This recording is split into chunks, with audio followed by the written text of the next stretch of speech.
We are going to shift our conversation and invite our legislative partners to talk about homelessness, share their priorities around this, engage in some dialogue. We're incredibly thankful in this busy week as folks have just come back from their spring recess and incorporated this into their schedule. We have both minority leaders in the House, both Senator Brian Jones and also, yes, and Assemblymember James Gallagher, both in the House. Thank you very much, gentlemen. In addition, we have Assemblymember Rivas, who has one of the primary homelessness bills in the legislature this year. Please give her a round of applause. So we invited the three state leaders here with us today to talk about their top priorities on homelessness, to share how we as local government can partner with the state, with the legislature to advance what are shared priorities on this critically important issue. And so I want to start by posing to each of them one single question, which is, we know homelessness is a significant crisis in California. It's impacting nearly every community in the state. So if there was one thing you can do, your single top legislative priority when it comes to homelessness, what would that be, Senator Jones? End it. All those in favor? So thank you. Good afternoon, everybody, for being here. I know there's some very good familiar faces here. Luis Alejo, former Assembly member, Supervisor. We got elected together in 2010 and served all 6 years together in the Assembly. I know there's some other folks out here that I'm familiar with as well. Williams. Doss Williams. I didn't understand. Oh. Wow, look at Doss Williams, the beard and everything. So Doss is also part of the class of 2010, and so probably the best class ever in the Assembly, I would think, right? We balanced our budget. Yeah, we did, the first month, almost.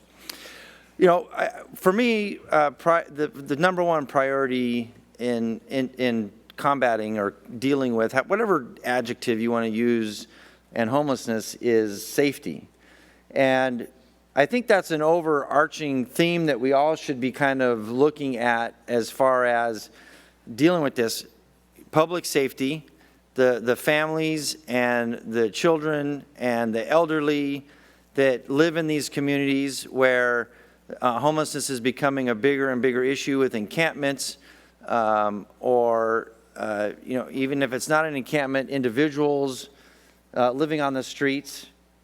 But we also have to look at it from the perspective of the homeless person as well, and safety.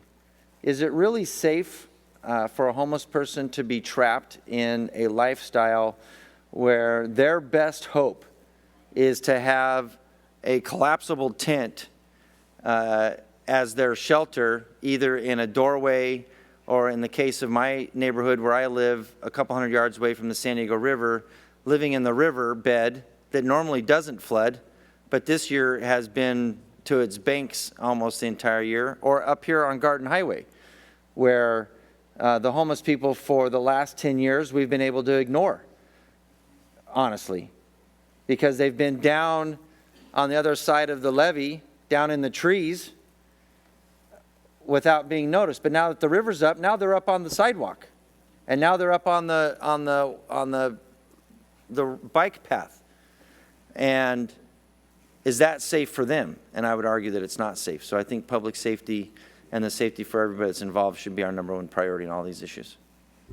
Thank you. Thank you, Senator Jones. I want to pose the same question to you, Assemblymember Gallagher, in terms of your top single legislative priority around homelessness this year.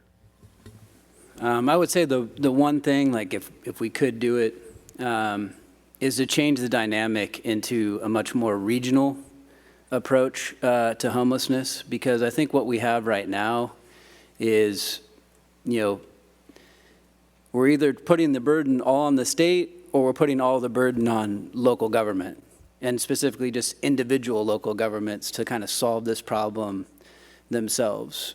And I think everybody can admit it hasn't worked.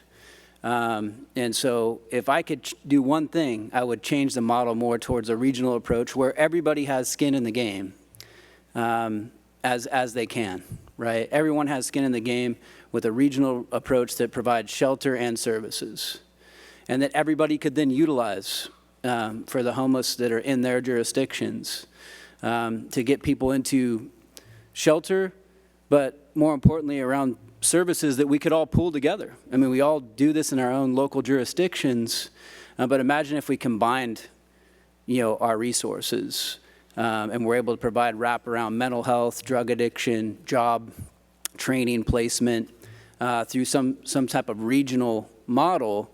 I think that would result in, that would lead to better results than what we're getting right now. Thank you, Assemblymember. Really appreciate. Yes, go ahead. It's okay. All right, let's shift over to Assemblymember Rivas. Thank you. I'm Assemblymember Luz Rivas. I represent the San Fernando Valley in Los Angeles, on the northern city limits of Los Angeles. And my top priority this year, I introduced a bill, AB 799, someone clapped, thank you. That ensures that, one, we're tracking successful programs that the state is funding, that we do increase accountability and transparency, both at the local jurisdiction level and at the state level. We need to hold ourselves accountable too as a state. And also, with one-time funding, we're only getting short-term results. And I've been advocating over the years for ongoing funding for homelessness. And I continue to do so, and I know that the governor doesn't like to hear that. But if homelessness is the top priority issue in California, then our budget needs to reflect that, because we want to end homelessness and we can do it. But we're not giving local governments the tools they need, the resources they need to invest in solutions that will work for them, that are most effective for their local jurisdiction to end homelessness. Great. Thank you very much. I want to circle back to you, Assemblymember Gallagher, in terms of your comments about the regional approach and thinking about what your thoughts about what the role that the state should have as it relates to homelessness. A lot of our conversation in this room today is about policy. It's about shared responsibility, defining the state as an entity that may be determining what is done and who may do it, but that then there are flexible tools at the local level to figure out how that is done. And I'm curious how you see this playing out in terms of what the state role should be as we try to move forward and make progress. Well, conceptually, what I'm thinking about is not just funding, but, pooling resources. The state has great resources, agencies that are focused on, health and human services, mental health, and otherwise. And so it doesn't necessarily just have to be funding. I think funding's part of it, right? I think everybody should be, playing a role in this and helping to fund this. Because let's be honest, it's very expensive. Any jurisdiction that's had to, put up a shelter, or put these things in place, one is the capital and the great cost to set shelters and other housing, set that up, but also to find, the personnel and to do this long term, to help get people from a place where they're not in a stable place. So you could put them in a home or a shelter, but if you're not dealing with the underlying causes of their homelessness, you're not really solving the problem. And so, yeah, thank you. I mean, I think we realize that, but right now, to me, it's kind of a hodgepodge of every jurisdiction responding in their own way. I do believe in flexibility. I do say, hey, look, it's going to be different in different areas on how we address this problem. But right now, we just kind of have, I think, everybody responding either to a lawsuit or out of their own initiative at great cost. And I feel like if we were able to pool money and resources together in a more regional model, I think it'd be more cost effective, and I think it would lead to better results. Great. Thank you, Assemblymember Gallagher. Senator Jones, I want to pose the same question to you in terms of what you see as the state role related to homelessness. Well, California is a huge state, 58 counties, 400 and some cities, plus all the unincorporated communities. The governor rightfully brags about the state being the 6th largest economy, moving to the 5th largest, and maybe even the 4th largest economy in the world. So basically, we're a nation state. And the problem right now is, and I, you know, this was one of the frustrations when I first got elected in 2010, is everybody in Sacramento thinks they know best. And we want to run everything, and when I say everything, everything, education, business, cities, counties, school districts, marinas, everything from Sacramento. The best thing that the state could do is just get the hell out of the way and let all you people do what you do and know how to do it. And fund it. I like that. And fund it. That seems to resonate with a number of folks that are in the room there, Senator. Thank you very much. I want to you, Assemblymember Rivas, pose the question around barriers. There's a lot of work and service being done around homelessness that's actually happening at all different levels of government and within communities. What do you see as one or a few of the most critical barriers that are standing in the way of additional progress? Well, one, I feel, you know, I've been focused here at the state level as a state legislator, right? So I'm thinking what we can do here in Sacramento. And when I first, I've been elected almost 5 years. And when I first came in, one of the first issues that I worked on was on what we can do about children that are homeless, mainly because, you know, my elementary school in Los Angeles has one of the highest percentage of children that are classified as homeless. They're not necessarily out in an encampment, but living in cars, shelters, and it's the elementary school that I attended, right? And so that's one of the first things I worked on. And what I did, you know, to figure out what can I do about this issue, I met with different agencies, the state agencies, and what I found was there's like, you know, 30 different programs run by like 9 different agencies in the state. Some of them, depending on where you enter, you could be the same family with the same needs, but they offer you a different program, a different solution, or you know, whatever they're offering you. And I felt like they're not collaborating. They're operating in silos, and we need to bring these programs together under one. And I think that would be most helpful for local governments if there was a point of contact, you know, at the state level that would manage all of these programs and help assist the local jurisdictions. Great. Thank you, Assemblymember. Appreciate it. I want to share an example and have you all respond to it because I think it's, you've all touched on some version of it, which is in Santa Cruz County, they have a rapid rehousing program. And in order to fund that program, there are somewhere between 10 and 12 different funding streams required to make it work. And so you think about the challenges of contracting, for example, at the local level, with an entity where you have 10, 12 different funding streams. They all have different reporting requirements and limitations on who you can serve and how you can serve them, and are navigating through that. And this is happening all across the state. This is a county issue, it's a city issue, and it goes to the need for streamlining and flexibility on how it's done at the local level.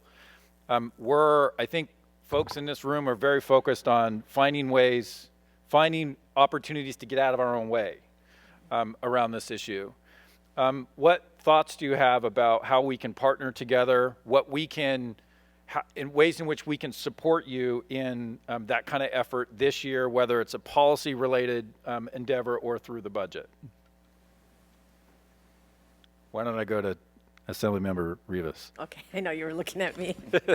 Okay. Well, the example that you gave, it sounded familiar to me, being from LA. There's one organization that I met with, and it's like, okay, what could I do to help you with some of those barriers in terms of all the different funding sources? I know you all know it's very complicated with some of them have different requirements, but they need to, there's multiple funding sources for one project, but with all different requirements, right? That makes it hard.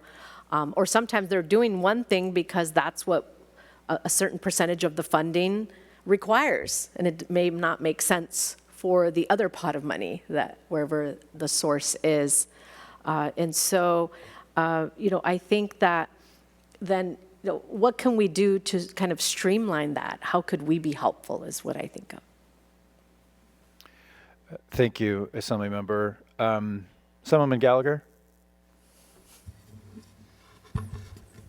Yeah, it's a problem. And, especially representing a lot of rural counties, it's very difficult to be able to, put together grant writers for all these different programs, and maybe you don't even have grant writers. You're dealing with staff that already is, overtaxed with a lot of different things, that counties and local governments provide. Along with a regionalization approach, I would also propose we streamline that funding, so that we are able to mold that to the regional, model that we're trying to implement. And not make it so burdensome where we have all these different funding streams that you got to apply for, again, conceptually, and maybe there's something we could work on together, and I'd love to work with CSAC and the League of Cities to come up with, how we do this, but you could also streamline those funding sources, make them more of a one-stop shop, where when you're trying to set this up, the funding is available and there's, one place you go to access those different streams of funding that you might need for whatever it is that you're designing, for your regional model. I think that's possible to do, and certainly would make it a lot more simplified. Also with that, I think part of the issue is we also have to build in accountability, right? Because we have to see results. And if it's too freewheeling, right, and we just have money going into things that aren't working, that's not a positive thing either. So you do have to build in an accountability approach, to that as well.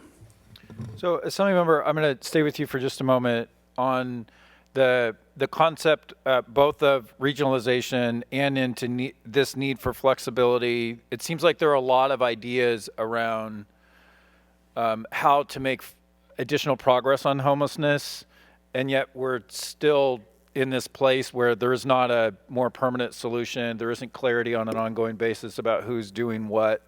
How can we help you in a year like this to get there? Like, what is the thing that is going to get that's going to get the state to a place where we are all partnering together and making progress, where there's some shared responsibility through this, and how do we make that happen in 2023?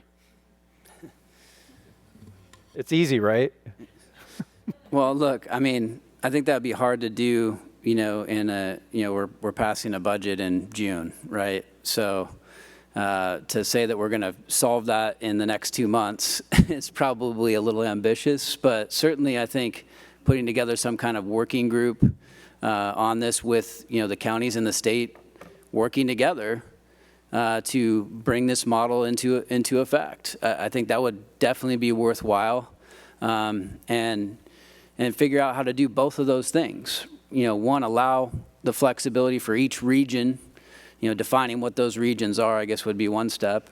But then, how do we provide the flexibility for each region to develop their plan and model, and then, finding ways to streamline those different funding sources to help support each of those regions.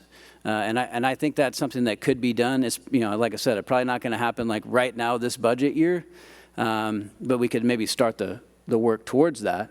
And, ultimately, maybe by next year. And I think what you're alluding to is, we're all running into fiscal problems here, right? We have a looming budget deficit that could be upwards of $30 billion at the state level. I know you all don't have unlimited resources either. And I think that's the other thing we got to start thinking about. Look, if you're building housing that costs $763,000 a unit, that's not sustainable. It just isn't. There's not enough money in the world to do that model. And that's why I favor, I think more of a shelter and services model where you're getting people into a safer place, in a more stable place that is, it's maybe not the best housing, but it's a place where people can have, a roof over their head, and they're getting the services, more importantly, that they need to get out of housing, get out of homelessness. Because I think, the fundamental problem here is I think for far too long we've had more of an enablement strategy, quite frankly. And there hasn't been the accountability piece in that as well, is that there are things you have to do and steps you have to take, on the unhoused person's part, as well as our part, to ensure that people get to a better place.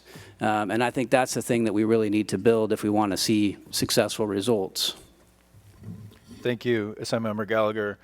Assemblymember Rivas, I'm going to go back to you thinking about your bill and some of the work that you've done over the past few years on homelessness, and setting that up against the reality of the state budget and the deficit attached to that. If homelessness is the top priority in the state of California, I can say it, I know I can.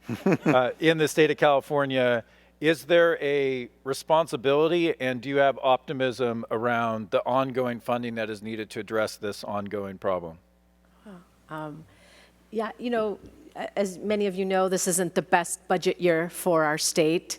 And, we hear it every week, at least in my caucus. Our leaders remind us of the situation that we're in. It's not as good as it's been in the other years that I've served in the legislature. And it's definitely a reality that we all take into consideration right now. But, homelessness, we can't stop funding it, right? We can't just take a pause. This is, we have to keep our foot on the pedal, right? And continue to work towards, the gains that we have made in the past few years, even though, for me, my constituents don't see it. They feel, and I'm sure all of you feel this, when I go home and tell them this is how much money we've invested in ending homelessness, and they're like, it still looks the same to me, my community, right? They still see the same, while they have empathy, all right, they still see the homeless encampments on our freeways, under the freeway, in our parks, and we need to continue to do something about this, and part of that is funding, and that's why I continue to be at least one of the voices in the legislature that always brings this up year after year. And I think it's important to have all of us, and I know my colleagues here at the table have also continued to speak around, what can the state do on homelessness. And so if this is our priority, we need to continue to invest in it. And I think I am optimistic. I feel that, there are conversations happening on what we can do. But I think we still need to continue to push for ongoing funding to make things better for local jurisdictions. Great, thank you. I think you have full support from all the folks that are in this room on that very point in terms of trying to make some progress. I want to be mindful of time and also give each of you a moment for what I'll call a lightning round of just, if there's one thing that you want to leave us all with in a room full of county and city leaders that are seeking to partner with the state and make progress on homelessness, what is that, Senator Jones? So, a couple things. We didn't get here overnight. There's 170,000 estimated homeless people in the state of California. We have 12% of the nation's population, yet 50% of the nation's homelessness. I was just in Houston last weekend for the NCAA basketball championships. Go Aztecs. There's no more Aztecs than that in the audience. And look, I was in Houston for 4 days, and Houston's a bigger city than San Diego County, and they have elevated freeways because Houston is flat.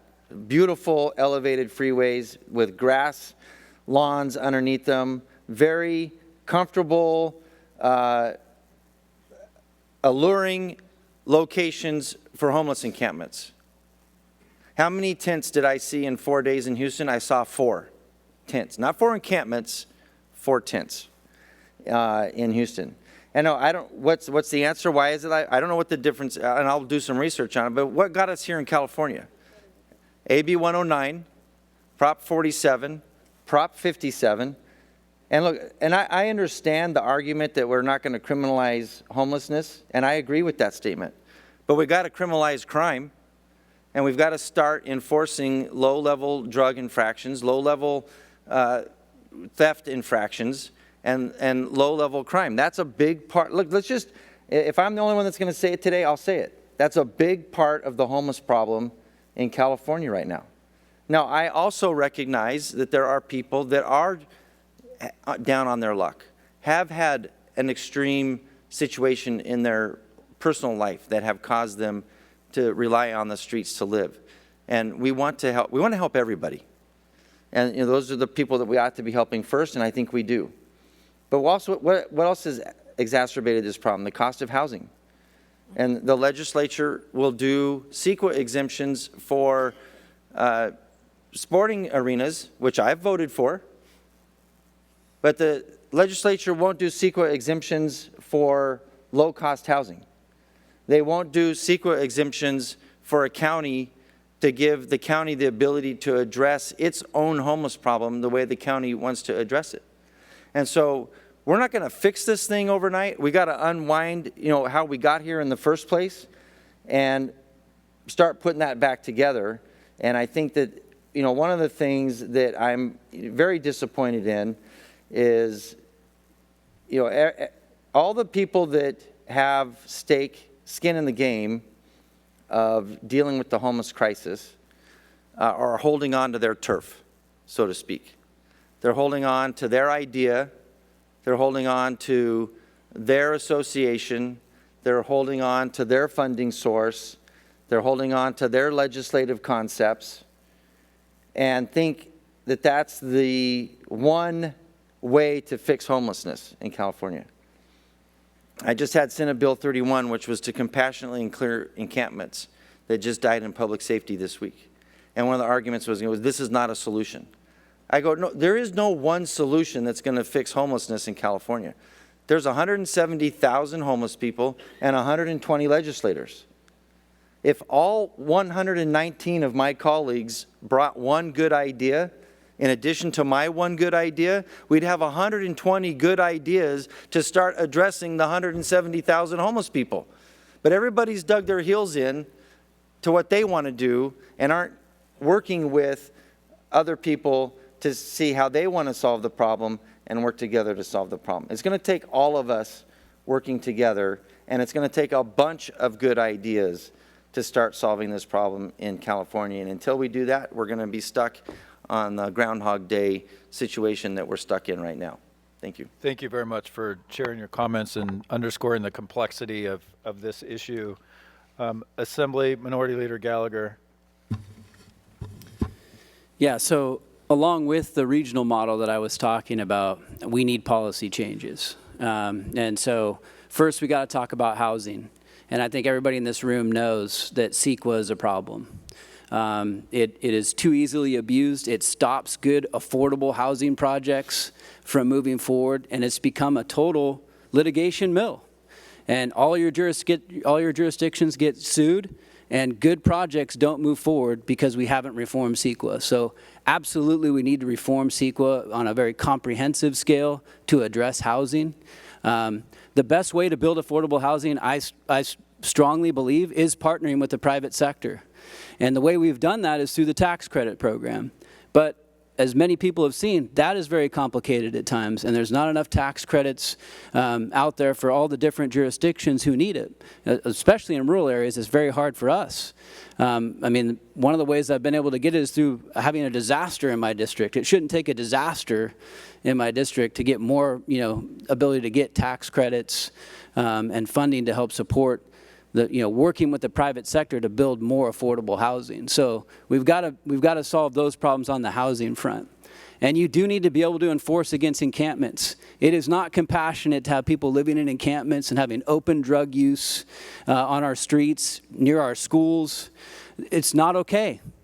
And so if we have this regional model, then I think we have a solution, right, where we can enforce, and we should be enforcing, because that is not compassion. It's not helping people to allow them to continue to be living in encampments on our streets or under highways, off ramps, all those things. Like that's not what we need. And so we do need to have that ability to enforce. And quite frankly, I think a lot of you should band together and challenge the Boise decision, because it's hamstringing you from being able to do these things, and it's making it more expensive to be able to solve the problem. So I think that's something that people should be getting together to do, because that law is a big problem for everybody. And then lastly, this is a smaller segment. It is a more smaller segment, but it's one that is very expensive and very burdensome to a lot of to hospitals, to our jail system. Across the board, it's the severely mentally ill. We need to be able to conserve them.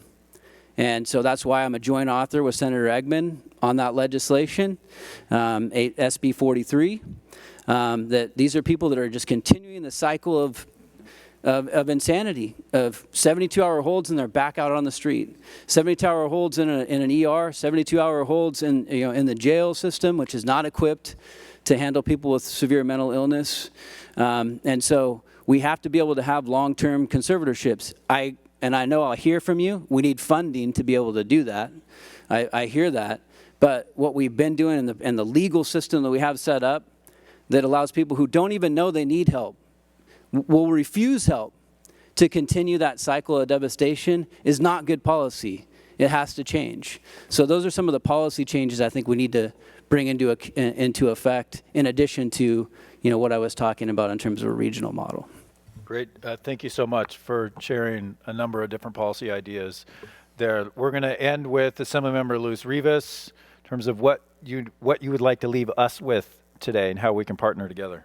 Sure. First, I do have a bill, AB 799, and I know I'm talking to CSAC and League of Cities, and I've heard from many of you with feedback and some support. So thank you for that. One, I just wanted to address some of the things that my colleagues said, like with CEQA. I mean, we do vote for CEQA exemptions. I'm the chair of Natural Resources in the Assembly, where CEQA is under the committee's jurisdiction. Right before this, I was in a meeting discussing a bill that will be heard next week that's a CEQA exemption for affordable housing, right? And so they do get through the legislature. And we don't promote them like the stadiums. I also voted for the CEQA exemption for the SoFi Stadium or whatever it was. But they do get out, of the legislature. And, there's a lot more legislators that are more interested in that, in removing barriers to building affordable housing. Also, I recently met with the Hilton Foundation back home, and they organized a group of leaders that went out to Houston to study, because Houston has developed some programs and been very successful at reducing homelessness. One of the things that I heard is Houston doesn't have zoning, right? And I'm speaking to the League of Cities and the counties, so I'm sure, right? We don't. That's not what you all want, right? We hear but I'm not sure how that. I don't know the details of this trip to Houston and learning more about it.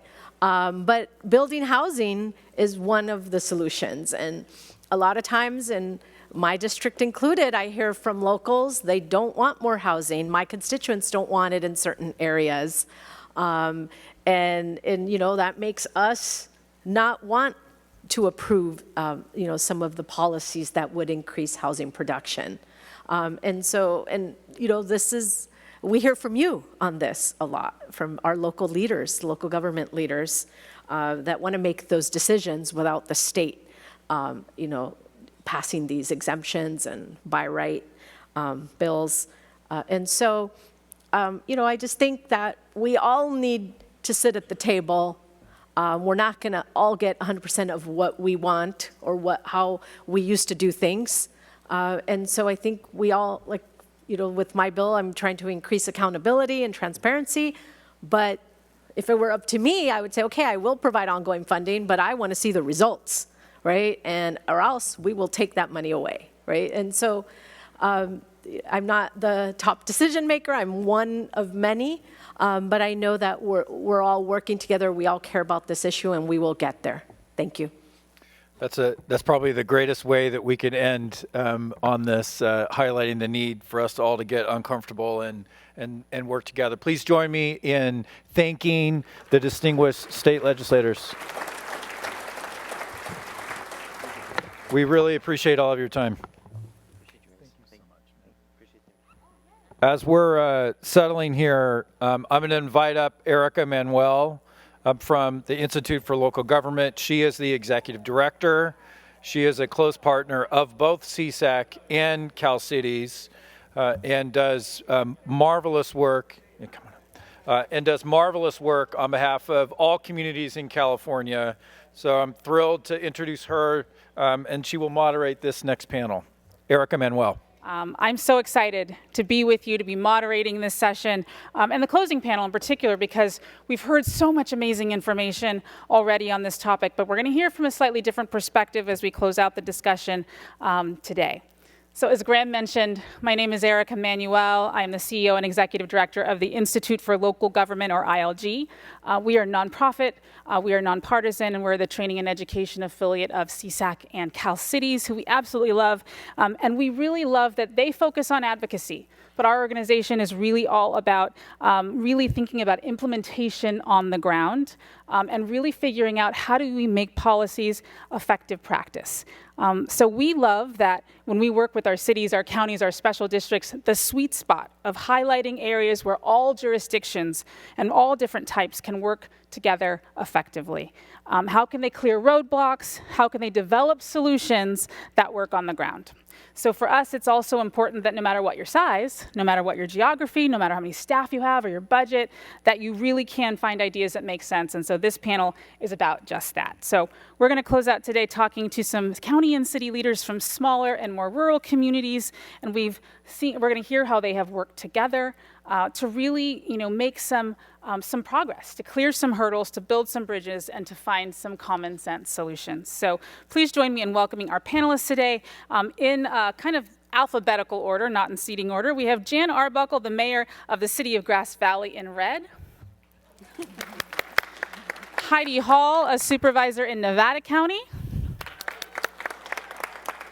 Vito Chiesa, a supervisor in Stanislaus County. Lots of friends in the audience. And Zwahlen, the mayor of the city of Modesto.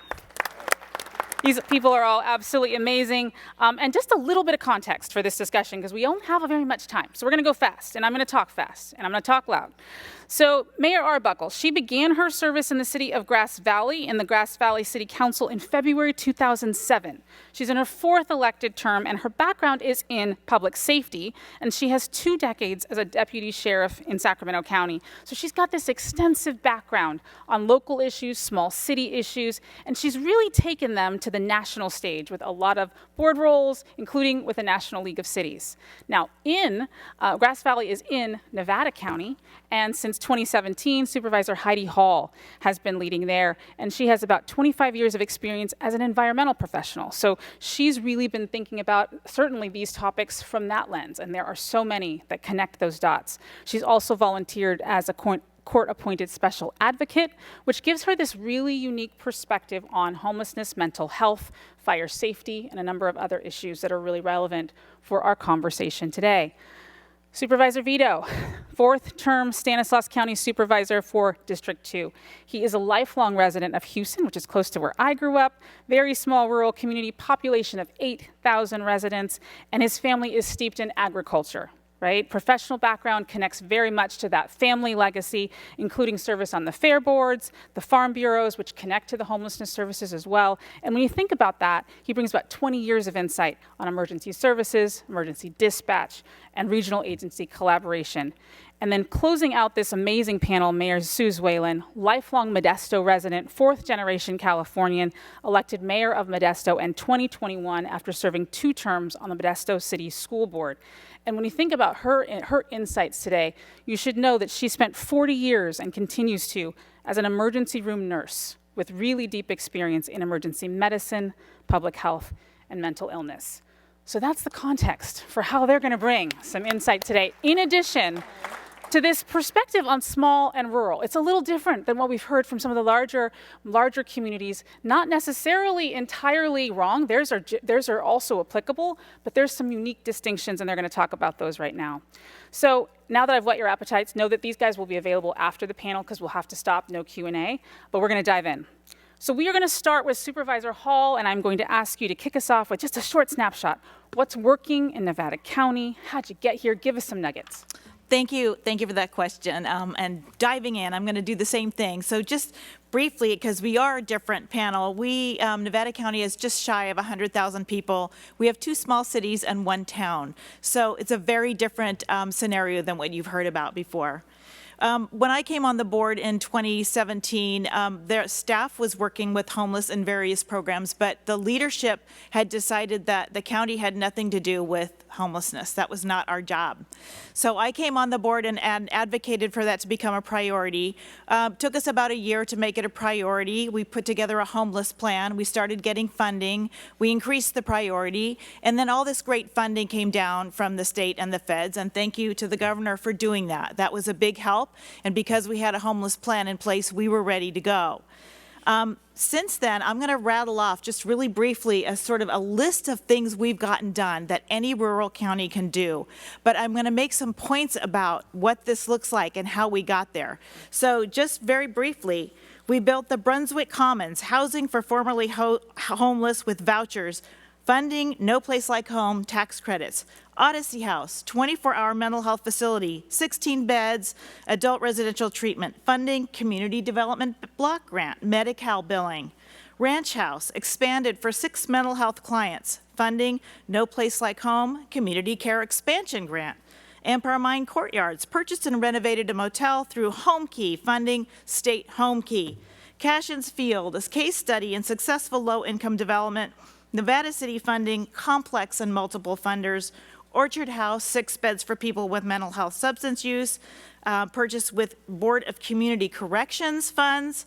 Utah's Place, one of the prides of our county, with Grass Valley City, has been very involved with a shelter for approximately 65 individuals, multiple funding streams for that. Our home outreach team that goes out in the woods, and then shelters with each of our cities.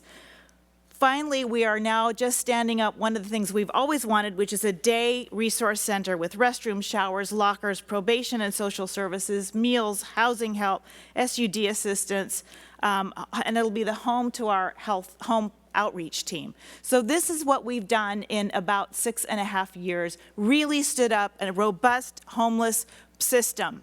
But I want you to notice a couple of things, and thank you, I'm proud of it. I'm proud of our staff. And we couldn't have done it without the city. So here's some things to notice. About half of those facilities are in cities. What did the cities have to do? Permit it, and their police have to deal with the results. But they had nothing to do with all the funding that went into it and this wraparound services. So we needed to collaborate to make that work. Secondly, these are all small-scale solutions. We do not have and cannot use the solutions that the big cities use, big residential facilities, even regional. I don't know how that would work. We need small-scale facilities that will work in neighborhoods and where we can deal with NIMBY. And then the last thing that I want you to notice is how many sources of funding we had to pull together from how many streams just to stand up the most basic facilities that you could possibly need for a homeless population. So I'll stop right there. Thank you. Thank you so much. That was an amazing answer. We're going to talk a little bit more about funding. But first, I do want to go for the city perspective and ask Mayor Zwahlen, can you answer the same question when you specifically thinking about Modesto and your connection with Stanislaus County? What opportunities exist? Talk about your Central Valley community, how you're doing this work. All right, I'll just begin by saying that if there's one thing I realized today is I am just not a politician. Everything I do, every decision I make is from the lens of my experience as an emergency room nurse, where I worked one-on-one with every patient. So every person I see on the street that is unhoused, I look at them as if they're my patient and think of the many, many times, many days. One day in particular, I left the emergency room and there were 8 minor children waiting for psychiatric beds. Modesto is a city of about 220,000 people, and so we are quite a large city, but considered rural for a lot of funding resources, not considered a large city, so it's unique. Went home that day. The next day, I happened to run into Vito, Chiesa, our supervisor. This is when I was on the school board.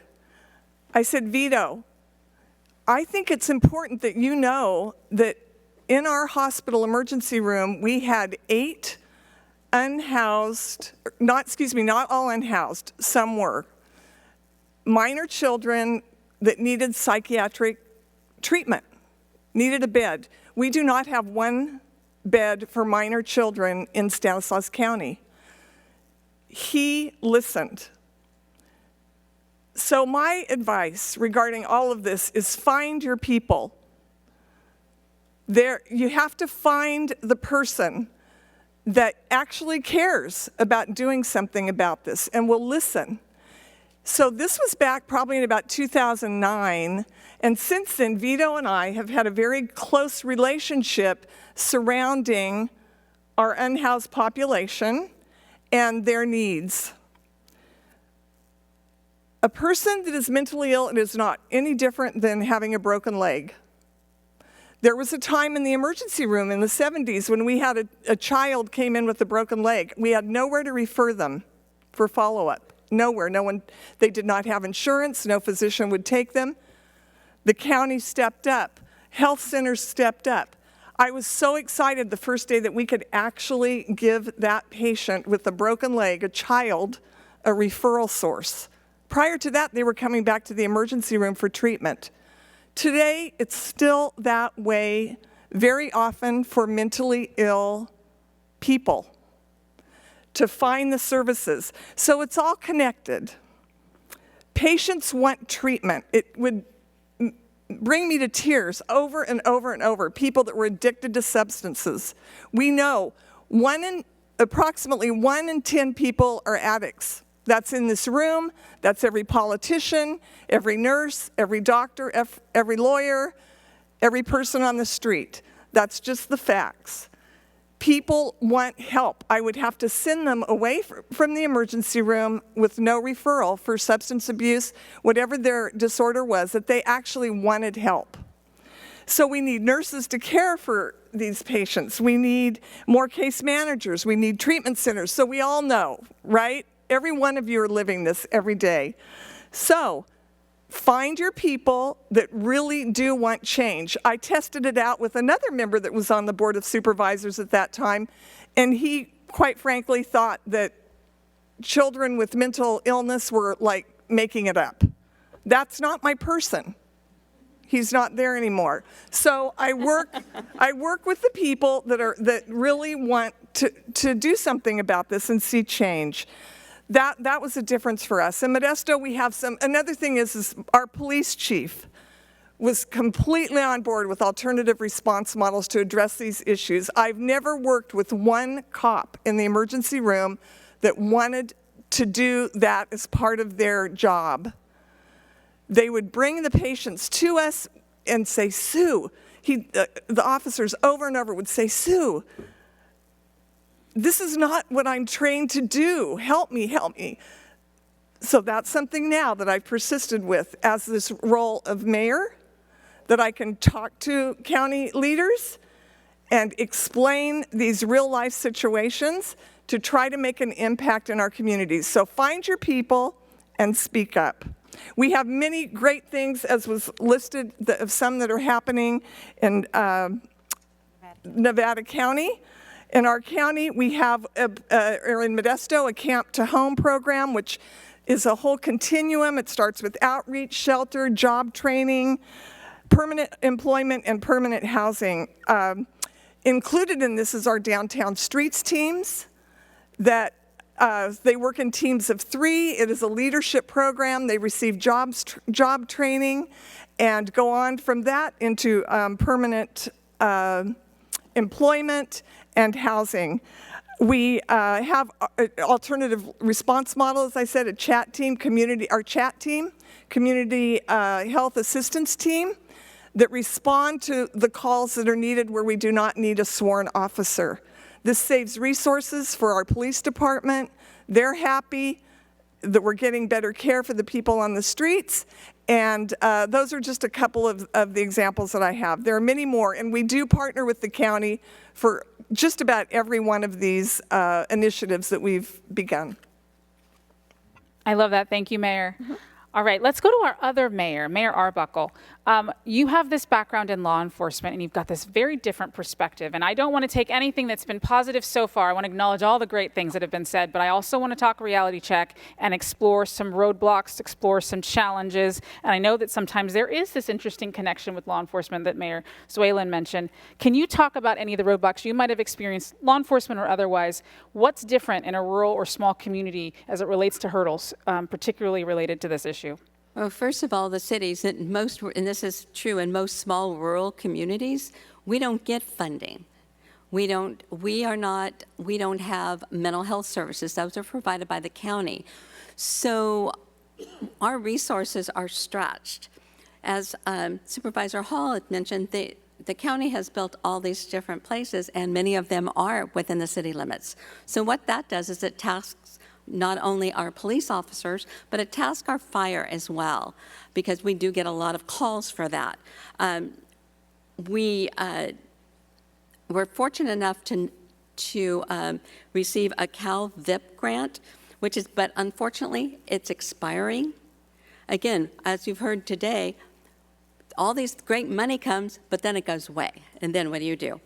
So, and what that did was it paired a Grass Valley police officer with a social worker to work with homeless issues. It was a very, very successful program, getting people to move out of the woods because we are a very wooded area.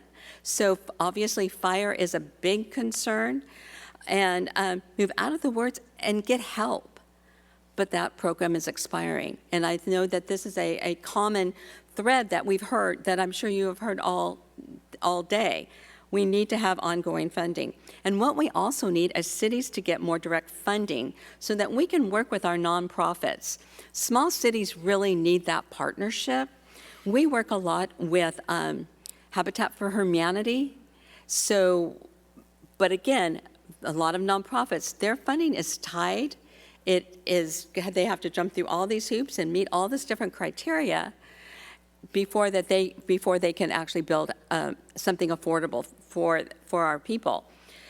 But putting funding, instead of into housing, putting funding back into shelters, as the Assemblyman, I believe it was Assemblyman Gallagher said, putting funding back into temporary shelters to house homeless and prepare them for permanent housing. And because putting people living in the woods directly into a house is usually not a good idea, because many of them have been living there for a very, very, very long time. And we have to stop making homelessness a one-size-fits-all solution and let smaller agencies decide what works best in our environment. Larger cities, they can do less with less support from the counties, and some small cities aren't able to do any of this work. So we need to really work on that. And I'm going to go and repeat what I believe the senator said: decriminalization. AB 109, Prop 57, Prop 47, the decriminalization of street drugs has disseminated the drug court and Prop 36 treatment participation rates. And access to treatment is so difficult with a really, really long wait time, and it's not incentivized. We need to make it incentive, give them an incentive, to do this. We need to fund programs that have carrots and sticks, basically. Get compliance with the laws we have and create pathways to success. We need to fund universal treatment with quick, easy, safe access. And bottom line, we need all of our officers to be trained in interacting with homeless individuals. Active listening and trauma, and how to perform trauma-informed interview.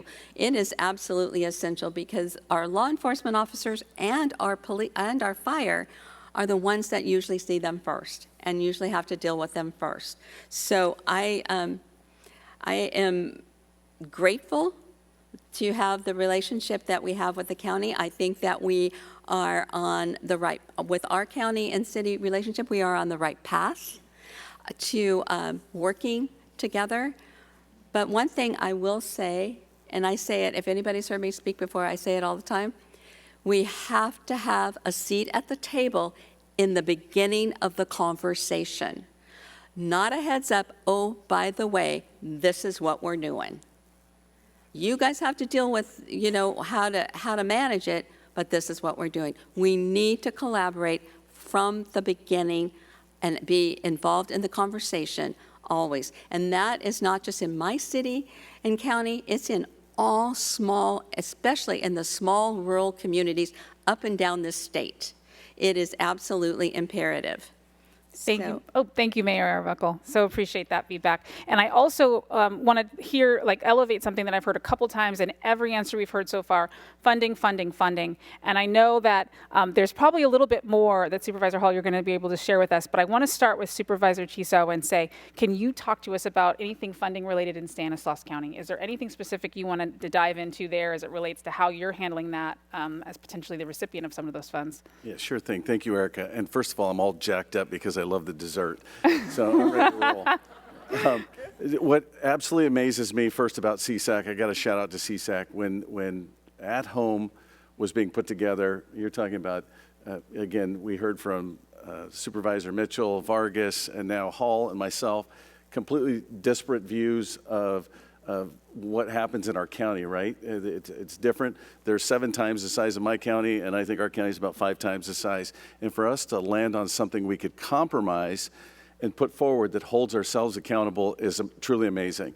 And then we carry that on to our city partners.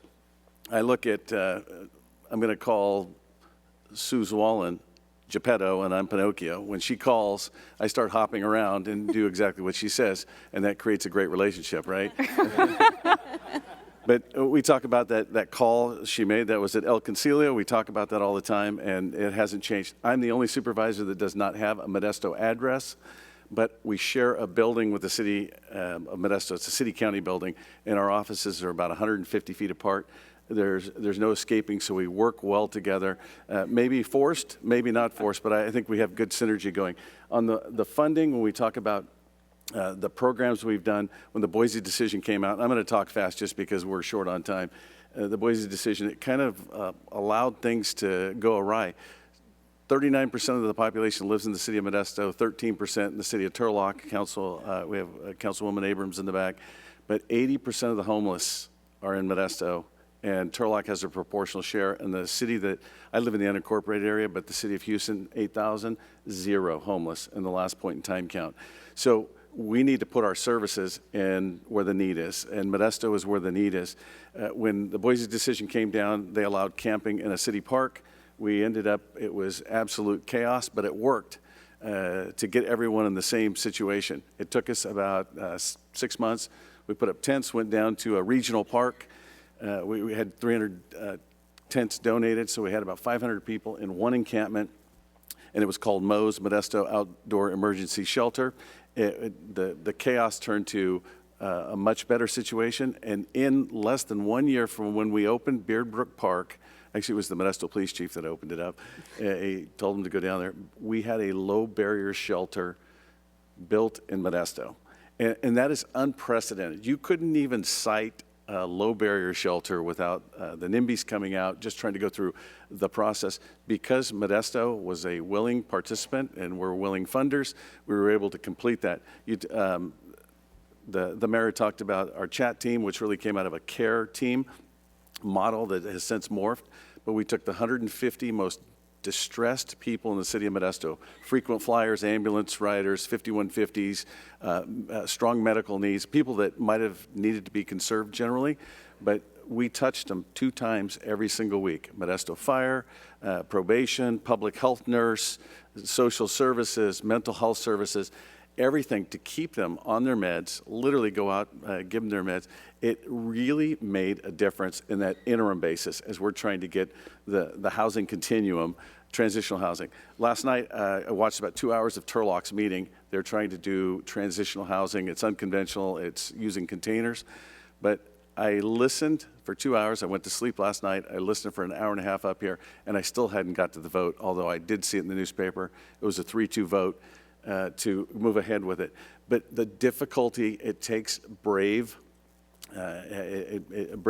it takes people not willing, or no, not being unwilling to fail. And failure is not a word that I like to use, but things don't work out our way. So what do? We hold ourselves accountable and we change the model. So I think there's so many great opportunities. I think there's a lot of synergy we have going in Stanislaus County, but services at those points, without an access center, a navigation center, without those being co-located to try and move people through the continuum, we will not be successful. Thank you for that. All right, I still want to harp on the funding thing. You mentioned 4 or 5 or 6 different funding sources. Supervisor Hall, talk to us about how that's working for you as a smaller community. Yeah, thanks. And I want to just add on a couple things. The other thing that you're hearing here, and we can disagree. So Mayor Arbuckle and I can disagree politically on some things, but we agree on what we need to do here and what needs to happen. And we know our homeless population. You all know that in your rural areas. You know them by name. You know what they need. You know who's going to take another 5 years to get in. And so we know the system has to allow us to do the work that we need to do on the ground. So the funding sources we have, I believe it is, I was checking with my staff earlier today, and I believe it is 26 grants right now to 17 of which directly are funding our conglomerate of homeless services. We're a county of under 100,000 people. Can you imagine how many staff it's taken to apply for those grants, to get the grants, to manage the grants, to report on them, to create programs or shift our programs to meet those grant needs? And then I failed to acknowledge all the nonprofits who are out there helping us do this work, a dozen at least, and then turn that money around and make it work for those nonprofits. It is a broken system. I cannot say this loudly enough. If we are going to fund a consistent method for housing our homeless and providing them the services they need without interruption so that it's progressive and we get further and further each year, then we need a consistent, permanent set of funds to help us get there. It is insanity. Insanity to try to manage these grants, and some of them, they're all well-intentioned, I would say, but some of them are the flavor of the week. And then how do you fund your ongoing necessary programs while you're trying to quickly adjust and use that fund? So while we appreciate that the state and the feds have seen the need for more funding, and we're going to apply for every single thing out there, and we'll take all the staff we need to do it. It is very, very difficult to manage those funds, and it doesn't get us where we need to go. We need consistent, permanent funding. Thank you so much for that. Okay, so we're running light on time, but there's nothing that I want to do more than just make sure you have a tool for your toolbox, especially given that it sounds like there may not be additional budget support in this budget year, but there's still things that you can do. So I want to ask these very knowledgeable people for one lightning round tip, suggestion, thing you wish you'd known, parting thought, something that people can hang their hats on, one thing for the audience as we close out. And maybe we start with Supervisor Chiesa. Okay, so something I want you to consider. I've heard some really good things about the continuum of care in communities. What we found in our community that it wasn't the best, it wasn't working to its fullest potential because we couldn't get the elected officials aligned, and that was the key component on what a vision is, what we're trying to accomplish, and you've got different sized cities. So we started a SHA, it's the Stanislaus Housing Alliance, which is the 9 cities, although they have 6 participants, and the county, and then we have a couple of community members, as well as the Housing Authority. And although the body doesn't have power, the power still lies with the continuum of care. You have a shared vision, and I think actually the meeting is going on tonight. That's why one of our supervisors couldn't be here, Terry Withrow, and it has just changed our alignment. Now, the funding component, I want to say one more time, the buckets, and I think the mayor talked about it and the supervisor, we need to release the strings, because I think there's a lot of things when we release staff time from writing grants and trying to follow through and check on their accountability components. I think it's not a waste of time, but it's not the best use of our time. How's that? Jeff's got it. That's a good one. Positive. I always have to stay positive. So I think there's a lot of things that can be done short of the funding model. So that's my message to the state. Thank you so much, Supervisors, or Mayor Zwahlen. My thoughts are going towards staying positive in the midst of real challenges, and recognizing that each unhoused person that we see has a unique situation and diagnosis, and we would not treat a patient with cancer the same way we would care for someone with diabetes or an orthopedic injury. They're all unique. So stay positive, look at each person as an individual, and keep caring about each other. Even when we disagree, we can always look at different ways of doing things, share those discussions, have that bantering back and forth, and keep at it. Just like to encourage you all, and thank you so much for being here today and listening. Thank you, Mayor.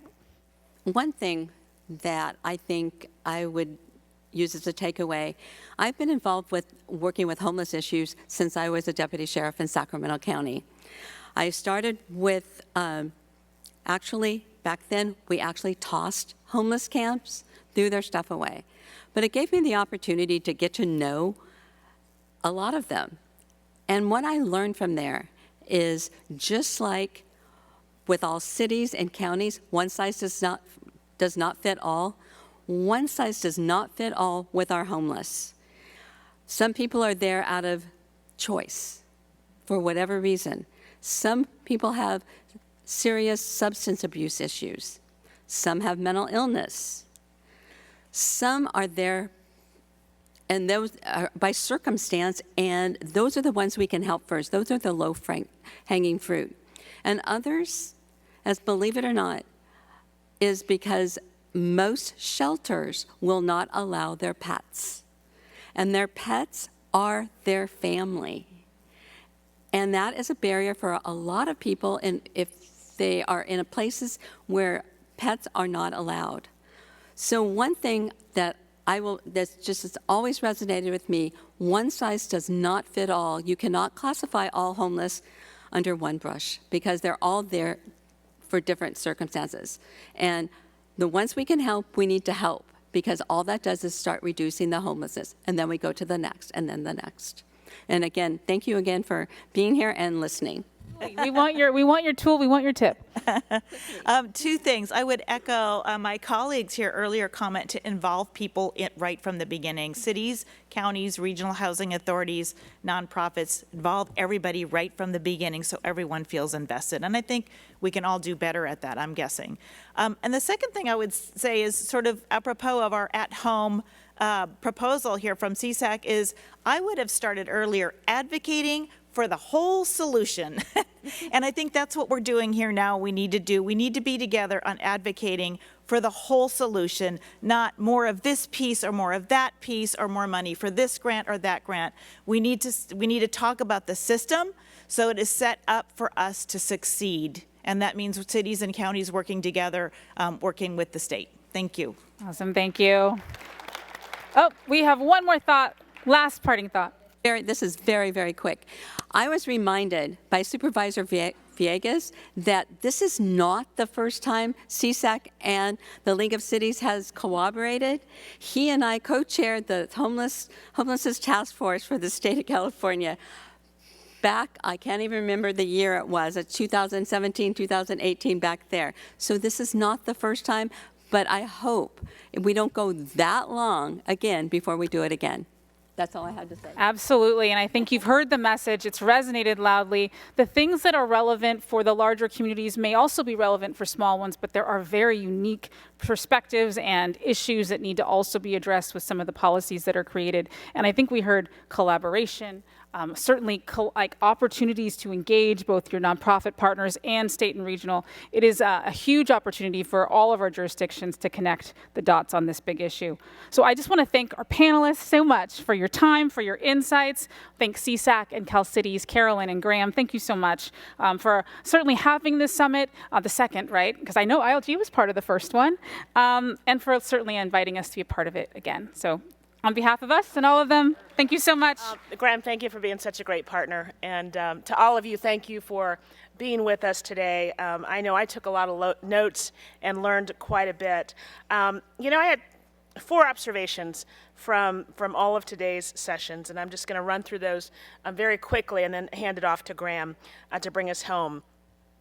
The first one is that, addressing homelessness, we need long-term solutions to do that. And long-term solutions need long-term funding. And that's why Cal Cities has been asking the legislature, and we had a rally this morning, a press conference this morning, asking the legislature and the governor, urging them to include $3 billion in ongoing funding in the budget. Now, I get this question a lot. Well, but the state has some budget challenges. How could you be asking for $3 billion? Because I know that they're going to pass a budget this year, and they're going to make some investments. And we all talk about budgets are about priorities.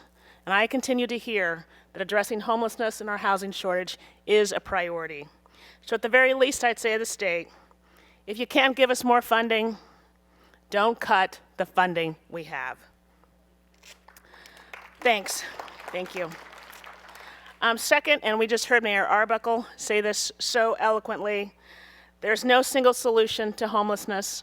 One size does not fit all. That applies not only to our cities and our counties, but it also applies to those individuals whom we seek to help and to serve. So let's meet them where they are. And then the last comment I'd make has to do with, I think it was Supervisor Mitchell's advice for improving and enhancing city-county collaboration. By the way, I think we're doing pretty well here today. She said, maybe city and county officials can come together and identify their priorities, clarify roles and responsibilities, and then remember to stay in their lane as they execute on that plan. I hear a few of you chuckling. I don't know why. And then I want to end with something one of the last panelists said.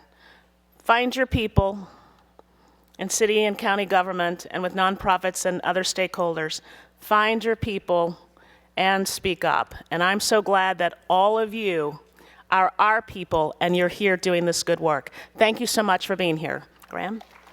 Carolyn, huge thanks to you for the partnership, and I really want to thank all of you for being here.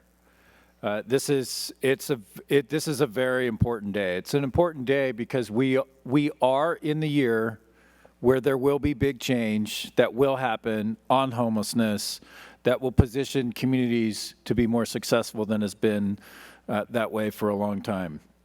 So we firmly believe that, 100%. And the evidence of that is actually in this room. And the evidence of that is back home in your county, in your city.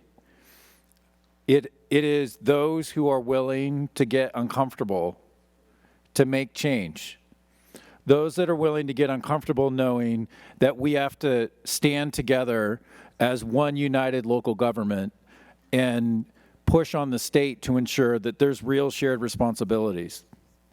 I don't care that there's a state budget deficit. It should be irrelevant to every single person in this room for the reason that Supervisor Mitchell articulated and that Carolyn just articulated. Budgets are indeed about priorities. And so if homelessness is the #1 issue in California, then you cannot tell me in any convincing way that the way for the state to address the #1 priority, its #1 priority, is to provide funding sometimes and hope that there is change happening on an ongoing basis. To not define who's supposed to be doing what. Linked to accountability, absolutely, but also linked to flexibility because communities are different. The populations that you're serving are different, and we need to recognize that. That can be done. It is really not that hard. Maybe it's taken all of us too long to get here, but we can't change the road that we've been on. We can only change where we're going from here. And we believe very strongly that we should walk out of this room with optimism. We should walk out of this room with confidence that there will absolutely be change, that this is the moment that that will occur, that the state has a responsibility to step up even further, and that so do we. But we can do it because that's what local government does. Local government, cities and counties get it done every day. You face those difficult decisions and they are often agonizing and you were never rewarded for those, but you do it, and you do it because you are trying to lift up your community. That's what this joint session is about, but more importantly, it's about what public service is. And we will not stop until there is real change on homelessness in a way where there is ongoing state commitment to responsibilities. And that's not just about the state pointing a finger at local government. The way to solve this is not for the state to say, we will invest in your power bill for the next 3 months, and we expect you to keep the lights on for the full year. Like, that doesn't work. And so it's going to be something that is different. And the state can say what should be done and who should do it, and they can make investments, and they can hold us accountable, and local government can determine how that is done, because that's what the model is. That's the role of the state, and it's the role of local government, and that's how we lift up our communities. Ultimately, you're all representing the same people that those in the legislature are and that the governor is, and ultimately, I strongly believe they have the same exact end goal that you do. They're not quite sure how to get there, because they're not on the ground, but we are. So let's bring this message, this optimism, this strength, this unified collective voice to the Capitol, to the your legislative delegations, to the governor's office, to the media, and make powerful change on homelessness right now. And let's make some change this year on homelessness. Thank you all very much.